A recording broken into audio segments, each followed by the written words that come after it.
Hello and welcome to Check 1 2, where we give you the lowdown on testicular cancer by talking to survivors, advocates and supporters, all recorded here at the world famous podcast studio Glasgow.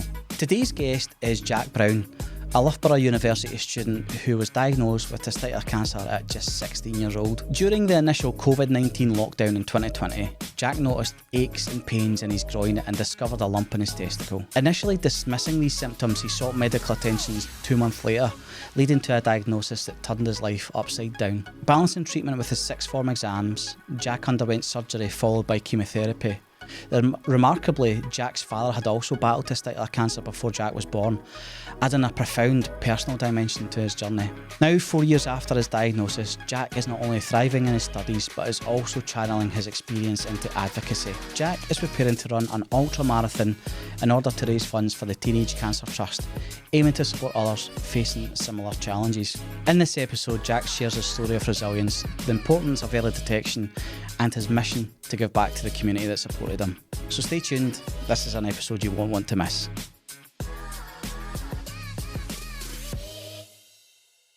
So I suppose we can just kick off, and if you can just share your testicular cancer journey, give us a little bit of background on yourself, and then we can just chat from there. Yeah, so quite a unique one. Was in 2020, so lockdown, obviously with the COVID pandemic, and found a lump like most men who go through this experience do, and sort of naively put it off. And I think that fear of accepting that you've got cancer probably holds you back from actually going and getting it sorted. So probably waited 6 weeks or so, and during lockdown as well, probably added a bit of an element of trying to find speak to a doctor, and that's as I was 16 at the time as well, which meant that I have to go and speak to my parents to say, I think you need to book a doctor's appointment, I might have cancer. And that's a really difficult conversation to have. I'm sure every parent's worst nightmare is that their child becomes unwell, and especially with something like cancer that has such a stigma around it.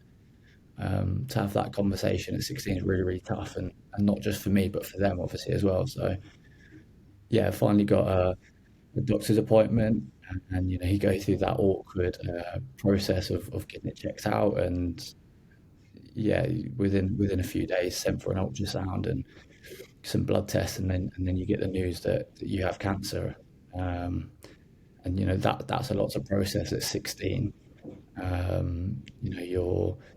You've just come from being in school as a 16-year-old kid, like any kid, and then suddenly you're thrown into this whole whirlwind of having cancer and having to go through treatment, and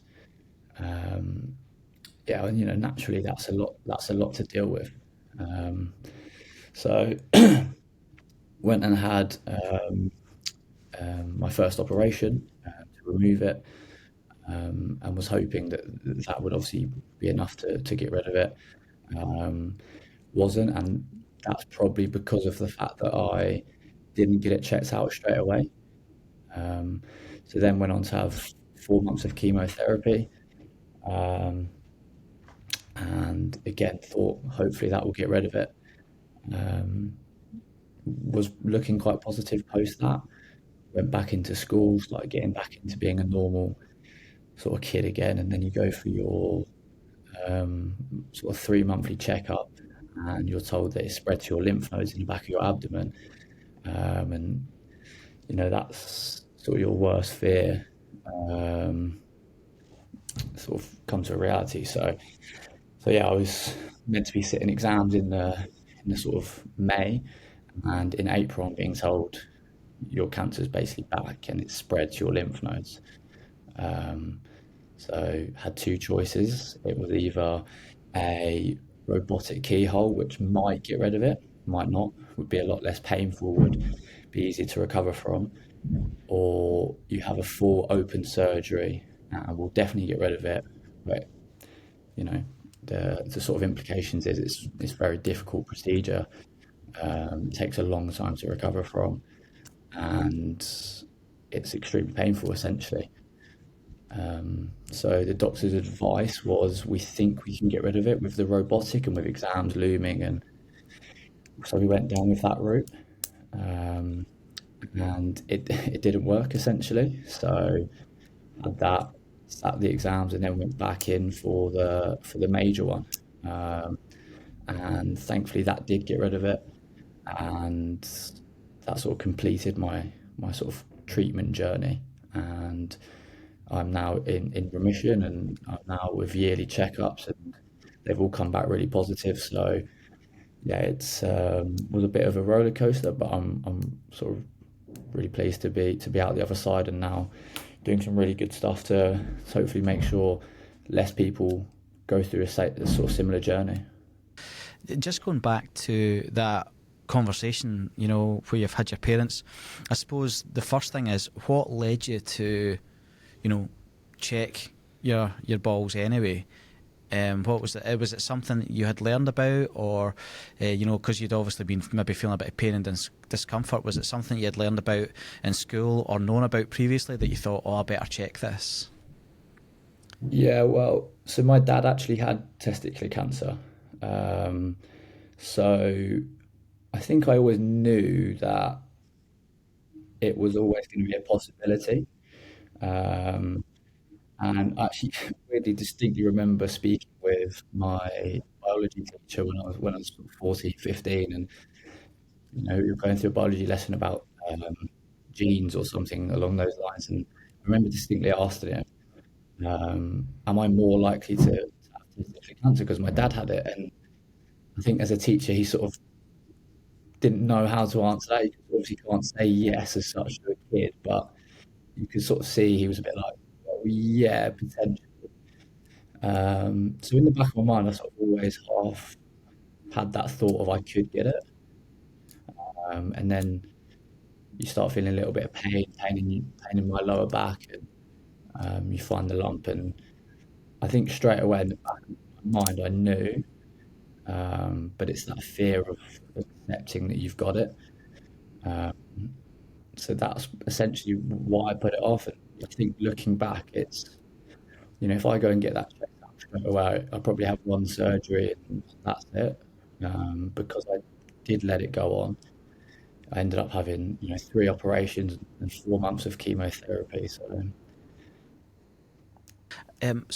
when you found that lump, you've been sore, and you know, you've went to your dad who, like, when did your dad have testicular cancer? How long, like, before you were born, did they have that, or did they have that while you were a child as well? So that was before I was born. So I don't obviously have a memory of that, and he doesn't really speak much of it. You know, my dad's quite an old school, stoic, working class man that sort of, you know, don't really discuss emotions, and um, so I never really had that conversation with him as such, but knew about it. Um, and when I found the lump, and um, I actually I kept trying to bring that up with my parents. I've got to bring this up. I've got to bring this up, and it was playing on my mind for a good week or two, and I actually couldn't bring myself to start that conversation, and ended up just writing them a note that said something along the lines of, I think I've found a lump. I'm sure it's nothing serious, but can you book me a doctor's appointment?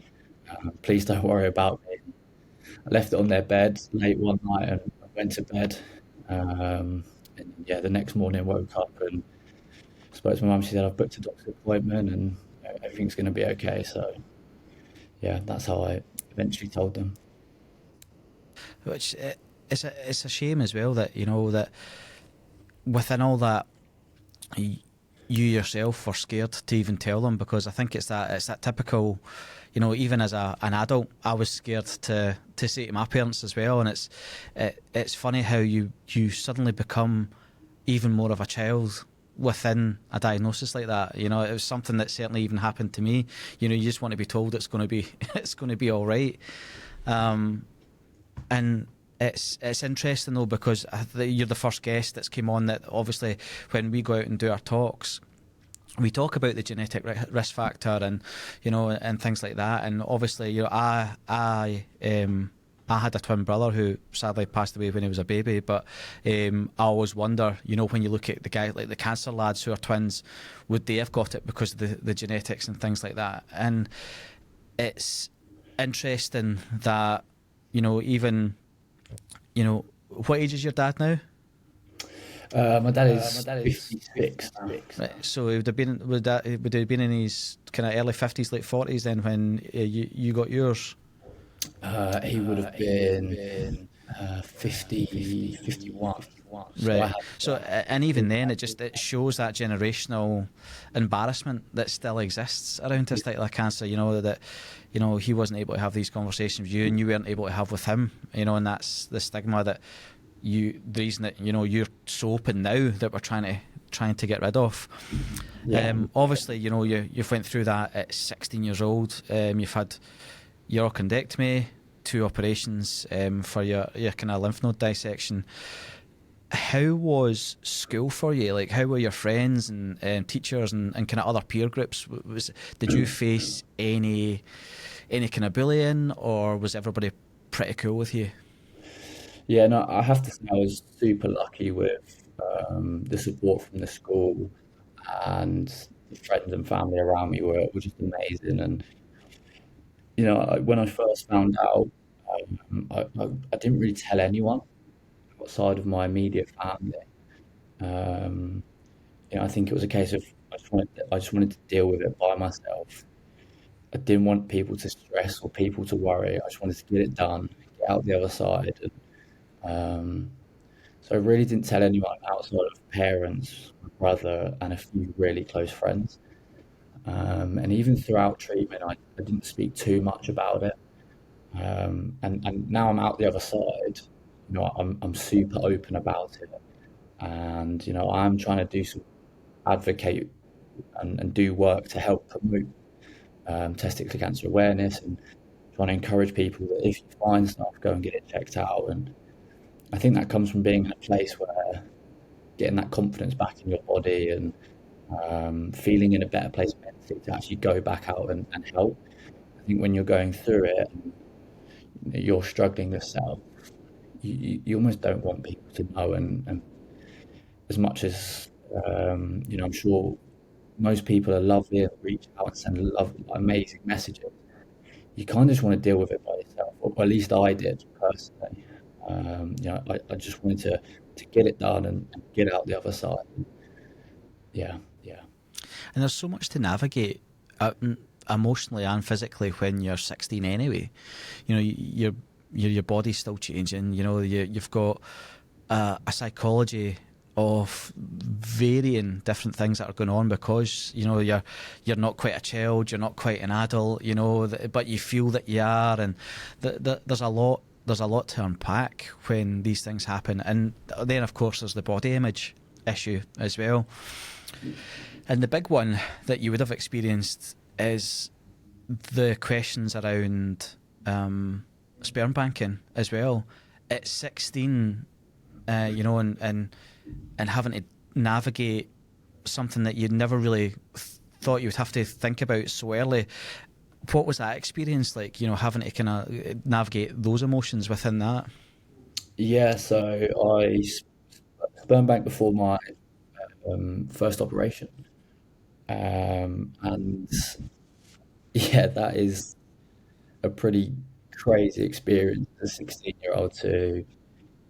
And I just remember filling in forms where questions are asking, if you are to die, what do you want to do with it? Or can it be used for research? Can it be used to help people that are struggling to conceive? And I'm sat there at 16 going, I don't even know what I'm going to do with my life. Like, I don't think I'm in a place to answer some of these questions. I've never considered anything like this.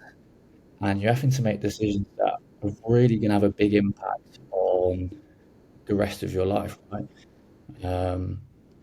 So yeah, that is a really difficult experience, but I'm glad that, I did it, because, it gives me that option that if I'm 21 now, so I'm still quite young. But if in a few years' time that is an option, like I have that backup, and I think without that, um, that would be a hell of a lot more stressful.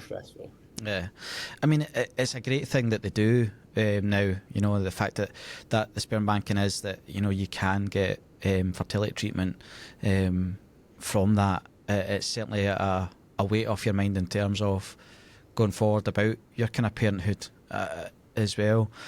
But you're right, that the questions are so heavy in those forms, and even for me, when I was 30, when I was diagnosed, I was with my wife. And even then, it was difficult for us, and we didn't expect that type of question. It's like, what do you do? Is somebody allowed to use it when if you die? And you're going, I have no idea. Yeah, It's such a strange place to be in as an adult, let alone somebody who was 16 and having to navigate that. And then, of course, like if you're having to get lifts to do your banking, it's like you're essentially getting a lift to get to go and have a wank. Like thanks mum. yeah, yeah. One of the weirdest, awkward experiences that you just never go through. Even the whole setup. You go into a room. Oh yeah, oh yeah. Yeah, there was one of the guys who was on Ewan, and he talked about the similar, but it was when he was done and he got into the car, and his mum was like, "Well, did you get on okay?" And he's like, "Oh, please, mum, don't ask me that question." But yeah, so sorry, I totally I diverged there, but and obviously, like in your time in hospital, and the pun isn't intended here, that obviously you came across the Teenage Cancer Trust. What was the support like that you got from them while you were in hospital? Yeah, incredible. So they actually funded the unit that I stayed on, and without the charity Teenage Cancer Trust and the work that they do, I would have either had to stay on a kids ward or a full adult ward. And I think that the work they do to help those people that are in that sort of in between category, so that your care is tailored to what a teenager actually needs and wants. Like it's so incredibly helpful for the kids that go through that. If you're 16 and you're on a kids ward and everyone around you sort of 9, 10 years old, that's the care that someone at 16 and wants and needs is very different to what a 9, 10 or a 25, 26-year-old needs and wants. So I think having that tailored care to what you actually need, and they obviously understand what teenagers are going through, so that they can provide the support. So you asked about how schools, Teenage Cancer Trust were a massive part in helping to liaise with the school to make sure everything's okay. Obviously, since I've gone on to university, again, Teenage Cancer Trust, I probably wouldn't have gone to university without the support. So yeah, a massive part, and they fund over 22 units across the country, and yeah, it just allows those teenagers to get that tailored support to them. They're so amazing, and we obviously, we work quite close with the Teenage Cancer Trust. Now as Cahonas, we've got good contacts in there, and a couple of the patients that they've had, who have ended up finding Cahonas because of them as well. They'll kind of signpost guys like yourself to us for that, the stuff afterwards as well. So it's such a great thing, and we're quite lucky that we've got that connection with them as well. And obviously now that you're well and you're better, you're undertaking a 120-mile ultra marathon to raise funds for Teenage Cancer Trust. I mean, what inspired you to undertake such a mammoth challenge like that? Good question. Was it David Goggins? Yeah, just scrolling TikTok late one night, got a bit carried away. No, so I ran the marathon last year, I ran the London Marathon, and we raised over £5,000, and the support was incredible. And I said to everyone straight away after, I'm never doing anything like that again. It's, stupid idea. And then 6 months later, I think I'm going to run an ultramarathon. So I started spitballing a few ideas. Got really good contacts there, obviously, now, and was sort of going back and forth with a few different ideas. And I always fire some ideas at some of my housemates or some of my close friends, and I'm always waiting until I can push it to a point where I suggest an idea and they call me crazy. That's when I know it's the right idea. So ultimately decided that I'd start at the Royal Marsden Hospital, which is where I was treated, and finish here at Loughborough, where I'm currently studying. So sort of bit of a full circle moment, going from that hospital where I was treated to now where I am at Loughborough. And yeah, it's going to be pretty brutal, but hopefully, through some of the content that we've produced and we'll go on to produce before and during, it will obviously raise a lot of money, but also about more than just the money. Help show that cancer shouldn't define the rest of your life and your ambitions. It might affect your journey. Your journey might be a lot harder than others, but actually, it shouldn't affect what you want to get out of life still. Yeah, I think it's that quite clever metaphorical journey that you're doing as well. It's like you're running for the hospital to where you're studying, and it's almost like your life was that. It was the hardships, the getting through and finally getting there. I think it's such a clever tie-in and such an impressive feat to want to do anyway. And how do you then how do you prepare for that physically and mentally, looking to do this type of ultra marathon? Yeah, I mean, it's not easy. I'm training 2-3 times a day most days.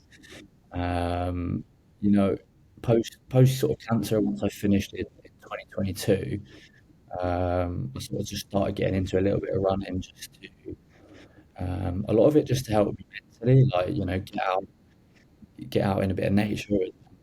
I think running's so good for your mental health, and that's essentially what I started. And when I first started, I could barely run, a 5K, and it just takes time. And I got back into rugby, which is just what I played growing up, and that obviously helps with your fitness a lot. And yeah, it's just sort of grown from there. And I'm not a fantastic runner. I admit that, and I had a lot of complications with my chemo that damaged my lungs, and pneumonia and blood clots in my lungs. So you know, my my lungs are a lot weaker than the average person, right? But I will work harder than everyone else, and I will make sure that I'll be fit enough to run an ultra marathon. Again, like I said, cancer makes the journey a lot harder, but the end goal shouldn't change.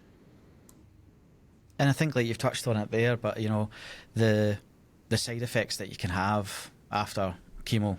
If the guys who have watched this or watching this who have been through it and those who are about to, it's different for everybody. But I think the one thing is that lung capacity thing does take a while to reset. Is there any other long term or even just short term side effects that you had, during chemo, after chemo, that it's you think it's definitely because of it? Yeah, I think you get the sort of typical ones of like during you lose your taste buds, which is so frustrating. Hair falls out, obviously. Fatigue, you feel sick. Um, they're the sort of main ones you go through during. And then post, it's, I guess, just slowly bringing some of that back up to hopefully reach a sort of normal level. I don't even know what a normal level is, right? But getting back to hopefully what you were before. Um, so yeah, I mean, I went through sort of the traditional side effects during and after, and yeah, nothing more than what most people going through it would have done. And I think, I was in a ward that was pre. I think I was the only one with testicular cancer in there, and everyone else was um, going through a hell of a lot tougher time than I was. I think seeing that, as much as I was finding chemo difficult, I was in, such a lucky and grateful position compared to them. That actually made me go, I'm going through quite an easy time compared to some of these people. So, if I'm feeling a little bit fatigued or a bit sick or complaining that my hair's fallen out, like, I'm in no position to moan when there are people in here who've been here for a year of chemo or, in a hell of a lot more pain than I was. So I think that made me um, sort of change my outlook on approaching it and change my outlook, like post sort of cancer as well. I think as well, like the change outlook is something that's very common amongst it.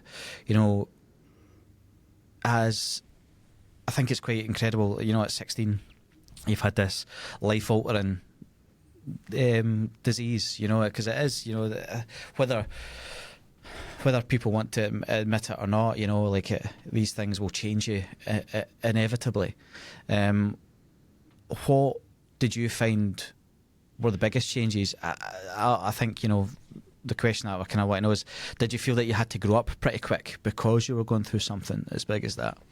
Yeah, 100%. And I think it just made me very grateful for everything that I had, like just grateful for life. And um, I just wanted to make the most out of every opportunity I had after it. And I probably went from a sort of lazy 15-year-old kid, and I came out the other side as a sort of grown man who was like, right, I've got to make every opportunity count now. And yeah, I think it grows you up super quick, and having to deal with that at a young age, and you know, seeing the impact it has makes you go, right, I've got to become a man now. Like, you know, Yeah.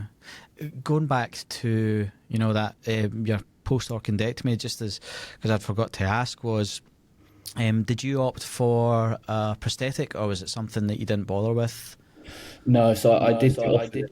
Um, I said no, and I think at the time it was just a case of I just don't want any more operations, and I just didn't want to go through that experience. And I have thought since, do I regret that? Just because as still a young man, like but we spoke about that body image thing of like you are slightly different now. Um, but ultimately, like at the time, I didn't want to go through that additional operation. Um, yeah, I'm quite comfortable with the decision I made, and sort of owning it now. Yeah, which is a big decision in itself, being as young as you were. I opted not to get it as well. I think a lot of guys, do choose, unless, there's other kind of circumstances. I've heard guys who they've just woke up and they've had one put in, but I'm glad I got the choice of it. I think when you're so young and you're getting, relationships change, and you're becoming more sexually active, and it's kind of your choice to then say if you've had this or not, but to kind of be 16 and go, nah, I just don't want to do that, but because of the kind of the impact of the surgeries have. Because I sometimes think having multiple surgeries can maybe have more trauma than having one testicle. Like we're sitting here quite fine, sitting with one testicle, and it's okay. But I think, quite possibly if you'd had the surgery, that could have been something that you regretted as well. So it's quite a kind of brave decision to go at that age. And then during, obviously now, and you're going through your kind of your fundraising for your ultramarathon, what have you roped in friends and family and other people in your community to kind of to help out? Yeah, definitely. Like I've got an amazing network around me now of close family and friends that like the support is just amazing. And trying to put out as much sort of content explaining the journey and a little bit documenting the training and but also just trying to spread the message of if you find something whatever it might be, like just go and get it checked out. And I think that's such an important message, and similar to what you guys are trying to spread. Um, like if I got mine checked out straight away, I saved myself 2 operations and probably chemotherapy, right? So, as much as accepting the fact that I probably had cancer at the time was difficult, it would have been so much easier than having to put myself through do that additional treatment. So, yeah, just trying to hopefully put out a positive message and tap into the community around me to get behind it, and they have massively, both back home where I'm from, and also like up here at Loughborough. Yeah, the support and some of the messages I've had from people, like just amazing, and yeah, just sort of makes you think that actually like I'm doing something good. Yeah, oh, you definitely are, and I think it's incredible as well. And is there anybody going to run it with you? Is there anybody going to come on for a couple of legs of it? Yeah, no. Some of my family and friends have said that they want to jump in for a leg. Not quite a full ultra, but I think they'll jump in for a couple of miles here and there. And then I want to try and get some people that have gone through it as well to join in. I think that'd be really cool. And again, like I spoke about a bit of sort of content of pushing the right message. I think that could be really powerful.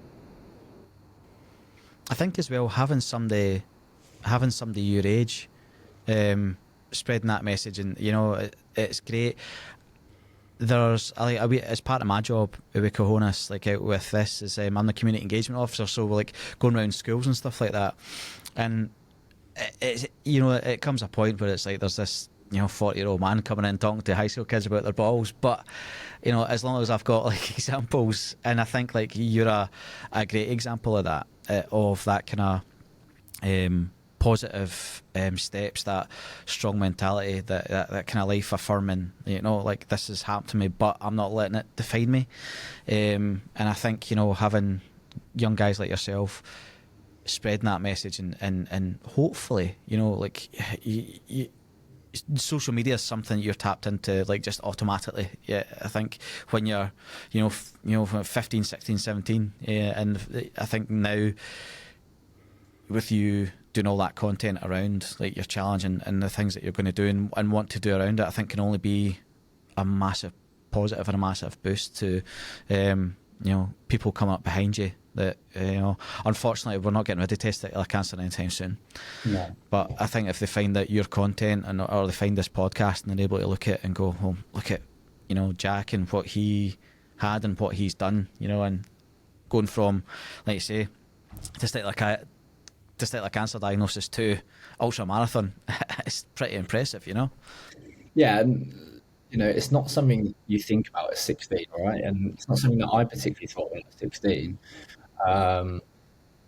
So there are obviously kids out there who are around that sort of age who might be getting a diagnosis or facing something similar. And when you hear those words, you think there's no light at the end of the tunnel, and you think, oh, this is, it feels like the world's crushing around you, and actually it's not. And it's really important that there are people who can show that it's going to be really difficult, but there is a light at the end of the tunnel, and you will get out the other side, and you can still go on to live the life that you want to live and not let cancer define you.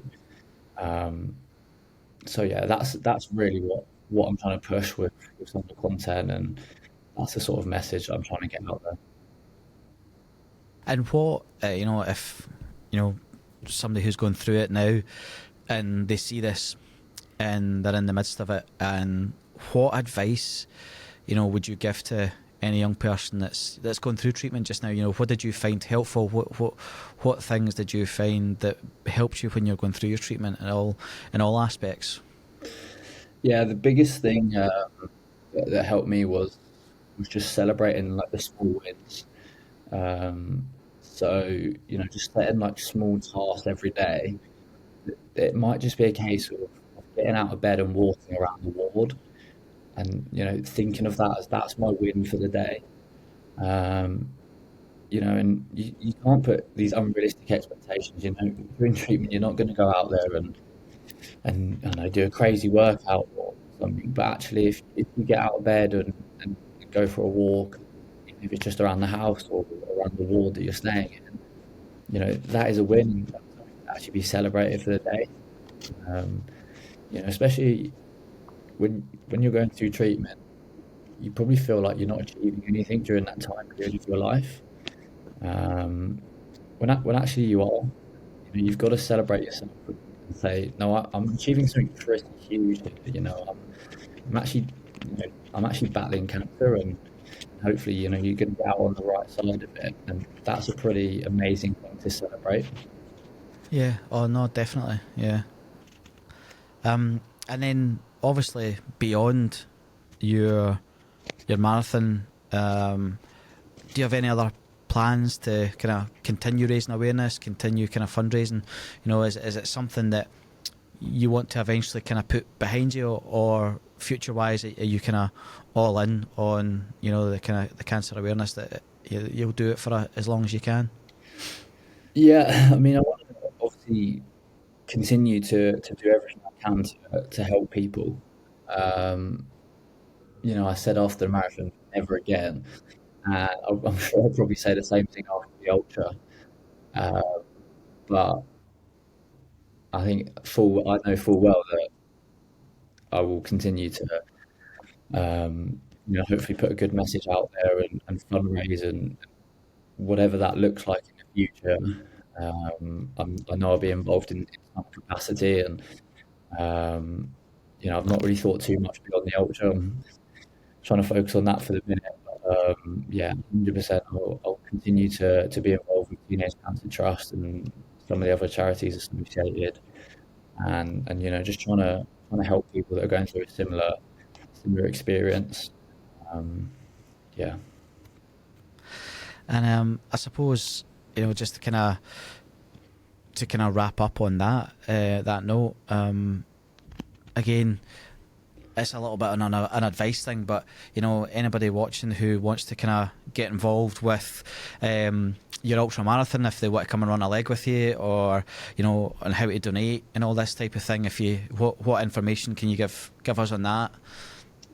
Yeah, you can find all my content and links to donate, or whatever, on my socials, which are jackbrown.jb. So yeah, if you want to come and get involved, drop me a message. My inbox is always open if you're going through something at the time you want someone to talk to as well. Always happy to just have a chat and help any way I can. So yeah, that's the best place to find me and find some of the content I'm putting out, and yeah, you'll find links to how to donate as well on there. Yeah, and I'll when this is on various things, I'll kind of add in the cards on YouTube and all that type of thing as well, and make sure that people can access your links and see Amazing. like your story and how you're getting up to it. Are you going to be when you're doing it? Are you going to be trackable? Is it something that are you able to kind of see, like, going to see your progress when you're doing your run, or is it just are you going to be doing content while you're doing it as well? Yeah, we've not fully planned out the actual weekend itself. It's still about 80 odd days away. Uh, but yeah, there's definitely going to be some content around it. And if there's a way to do a track, then yeah, that would be really cool. Um, but yeah, we've not fully planned the weekend yet. Uh, it's a job for later down the line. Yeah, I'm sure I can't remember if it's Nike app or the Strava app. You can share, and you can see like how you're doing and things like that. So when I used to run, not so much running these days, but although I did sign up for the half marathon and the Great Scottish Run this year, Oh, so nice. Oh, nice. I'll be having to get training for that. Yeah, very nice. Yeah, yeah. But Jack, thank you so much for coming on Check 1-2 and sharing your story. I think you're genuinely an inspiration, mate, especially with the kind of advocacy that you're doing, the challenge that you're taking on, and obviously, having been through your journey starting at 16, it's quite a big thing, and I think it's a story that needs to be heard, and I'm glad that we do have guys like yourself who are confident enough to come on and talk about these issues, especially when you've had it at such a young age, because unfortunately it's non-discriminatory testicular cancer. It's not going to care if you're 15, 16, or if you're 40, 45, and to have a good age range of guys and having a resource like this podcast that anybody can just dive in and listen to. So I think I just want to thank you again. Thank you. Well, thank you for having me. And yeah, no, I really appreciate you having me on and taking the time to hopefully explain a little bit about my journey and why I'm doing some of the work that I'm doing. And hopefully if people do listen to this, are going through a similar experience, hopefully they find it useful and hopefully a bit of a help to get through their own journey.